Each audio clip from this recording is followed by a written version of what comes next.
name, age, and relationship to the interviewer.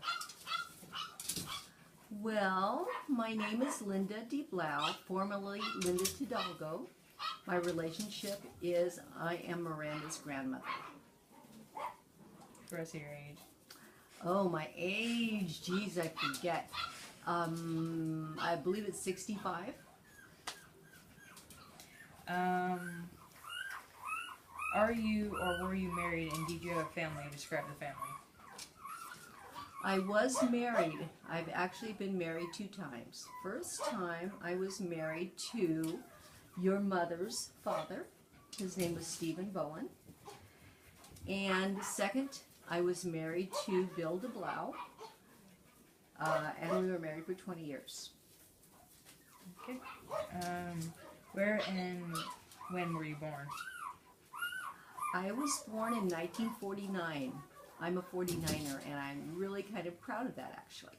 I was born in Santa Maria, California, and came home to our family home in Arroyo Grande, California. Okay. Are you the first generation born in the U.S.? If not, do you know who was? I am the first generation born in the U.S. from my father's side. He's from the Philippine Islands, the island of Leyte. On my mother's side, no, I'm not the first generation. She was born in Missouri, and her relatives came from Germany generations back. Okay. Do you remember about November 22nd, 1963, when John F. Kennedy was assassinated? Many people have said hope in America died a little that day. Do you agree, and how did America change? I do remember that day very well. At the time, I was at school at Paulding. It was the first year that it had reopened for freshmen. And when I heard it, it was from a girlfriend whose name was Nancy Stickler. And she just, between classes, told me. And it seemed unbelievable, surrealistic. It didn't seem real. I was quite young. I was about 13 when that happened. And what was the rest of your question, Miranda? Many people said hope in America died a little that day. Do you agree, and how did America change? Okay, I do not believe that hope died for America that day. My particular view is, well, I didn't know the policies of Kennedy, Jack Kennedy that well because I was quite young, but I don't think that hope for America died at that time, no, or trust. I think it was a big change in our history. People were able to be very free at that time and go out in public without worry of being harmed. Since then, things have changed in a way that we have to be much more protective of ourselves, and I think that that's a loss for our country. So I'm sorry about that. I wish we could be more free.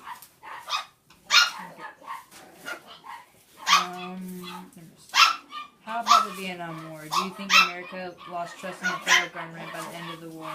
And if so, has the trust ever been won back? When the Vietnam War was happening, I was in my teens, middle teens, and in fact, my first husband, your grandfather, and my brother were both in the military, were both drafted, and they both went to Vietnam. My brother was in one of the most bloodiest areas of the war, a place called Hamburger Hill and Oshaw Valley. My brother was very lucky to make it home alive, but he never would talk about it very much until the last 5 years, and now he is revealing some of the things that he saw and felt. I think it was a useless war because there was no hope that we could actually hang on to that country being so far away. And I don't know if the people themselves wanted to maintain independence of their country enough to hang on. And so I don't think we should have went into that war. I think a lot of people died unnecessarily, a lot of American people, and a lot of young men, boys actually at the time. And I don't think it did anything to make our country better. And I think our country did begin to lose a little bit of hope in its military decisions after that war. I think the public was very uneducated at that time and did not support our veterans as they should have been supported. And I think that's a shame. That's too bad.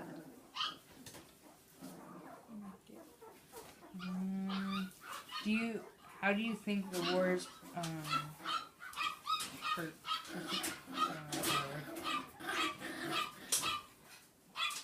Okay, let me get Granny glasses on here. Perception devices change only on July 2nd, 1910. Put the first man on the moon. Okay. Well, this is an interesting question. And actually, to tell you the truth, I'm not sure that anybody ever was on the moon. I know that's very controversial to think that way, but I don't think that, I'm not convinced that anybody actually did walk on the moon. So if they did, that's great, but I'm not convinced that they did. Although I do know that we flew in space, we've had the space shuttle, we did lots of space exploration, but that particular subject I'm not sure of. Okay. How do you think the world looked at U.S. following Nixon's resignation on August 8, 1947 in response to the Watergate scandal? I think the nation looked at it as something that was an honorable thing for Nixon to do. I think that Mr. Nixon was one of the first in modern times to be caught in a scandal like that, and that he did the right thing by resigning. Unfortunately, we have a lot of politicians since his time who have done equally as bad things or things that are much worse, such as what does "is" mean? I think people split words, they parse words way too much, and I think at that time Nixon did do the right thing, and he did restore faith in our government at that time. In what way do you think that our nation changed on November 9th, 1989, when the Berlin Wall came down, officially ending the Cold War? I think it was a wonderful thing. I personally loved Ronald Reagan. When he was a governor, I wasn't that crazy about him, but when he became president, I saw what talent and ability and strength he had. At first I thought he was just an actor and was just acting out the part. But as time went by, it was very clear that he had the ability to unite the American people, something that we so greatly needed. And it was a very wonderful time when he was president, and I wish that we could have more leaders that have his ability to understand the people, understand the world, and to know how to communicate, and to know how to be strong and stand sturdy. Okay. And what do you remember about September 11, 2001, when the country experienced a terrorist attack on the Pentagon and World Trade Center? How was America changed by this? Well, I remember it very well, very distinctly, because it wasn't that awful long ago. I saw it on TV, and it seemed very surrealistic, like how could this be happening in our day and age when we were sophisticated as we were in all of our communications and our radar and all of those things. It was just unbelievable that people could do that. And so we had a big hole in our armor, and they saw it, they found it, and they took advantage of it. I think it caused a big shake-up in our country, and things have never been the same since then to present. And hopefully that will change someday and things will be better in the United States. But at this point in time, in 2015, it seems as though it's continuing to go on and even may become more prominent with people thinking that murdering other people for the sake of religion is something that's acceptable. And finally, it is said that every American citizen has a dream. It would be wealth, happiness, and a better life for their children, etc. What about your dream? Do you think you achieved it? Well, I would love to say that I would have done much better than I have. However, there has been a big difference from the time I was raised and how the things that we had and the communication that we had as a family to now having my daughter, who's now 46 years old, and now having Miranda and her sister, her older sister Michaela. I think things are better. We have a much better understanding of being kind to each other and loving each other, and I think it's just a better, warmer time now for our particular family, and I'm very pleased with that. I wish it could be much better. I wish things could be just absolutely fantastic and great. But life is work, and it is what you make of it. And there's lots of decisions that you will have to make from moment to moment, and those decisions will come out later in the form of how your life goes. So wishing all you students the very best. Try your hardest, work hard, don't be afraid to work, and have fun. Okay, my questions are up. Can you read them to me? Okay. Granny, get her glasses on here. Okay. Now, this one? Mm-hmm. Okay. Miranda, what event during your lifetime do you feel had the greatest impact on our nation?